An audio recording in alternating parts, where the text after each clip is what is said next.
What's up mga katropa and welcome to Jumps TV. Kumusta na kayo? It's been a long time since na huli tayo nakapag-vlog. Pero bago muna yan ay break muna tayo sa ating sightseeing tour dahil kakaiba itong ating vlog na yon. Na kung saan, itong mga papel na to, sasagutin natin yung mga katanungan na nasa loob nito. Tara mga katropa, huwag kayong bibitaw sa ating vlog. Sasagutin natin yung tanong na never have I ever because ano kaya itong tanong na sasagutin natin isa-isa dito mismo sa mga papel na to. Tara, isa-isay natin. So, pipikit ako mga katropa and then bubunot ako ng isang papel. Ayan. Ang tanong ay never have I ever climbed a mountain because dahil nga naman mataas yung bundok. So, syempre, pag inakyat ko yon, mahihingal ako. So, hindi ko naman kakayanin. Next, sa ating mabubunot, ayan. Ang tanong ay, never have I ever been on cruise because, alam mo, sa totoo lang, matagal ko talagang pinangarap na makasakay sa cruise. Pero I never have I ever na makasakay ng cruise dahil unang-una napakamahal and it is a once in a lifetime kung talagang ipupurso ko itong goal na ito na makasakay talaga sa isang totoong cruise ship. So masarap talaga guys na makasakay sa isang cruise ship. Never have I ever dyed my hair because mas gusto ko yung natural lang yung kulay ng buhok ko, ayan. And pangalawa is I am very satisfied for what I am. And I believe that my hair, although that it is black, it is very unique and very impressive. So mas prefer ko talaga pag original rather than may kulay yung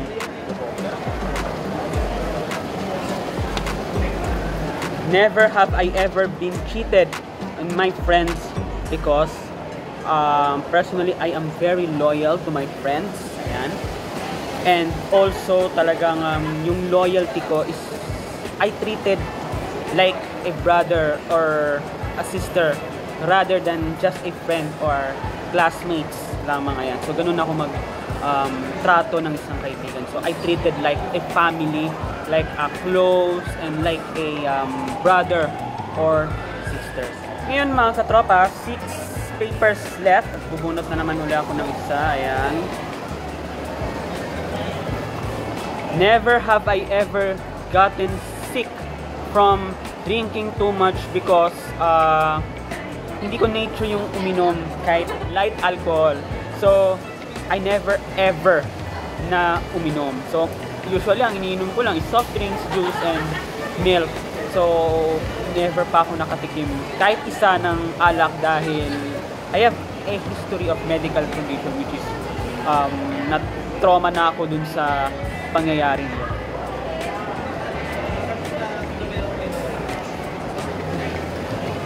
Never have I ever been to the desert because no trees, no water, no everything. It's just a desert only.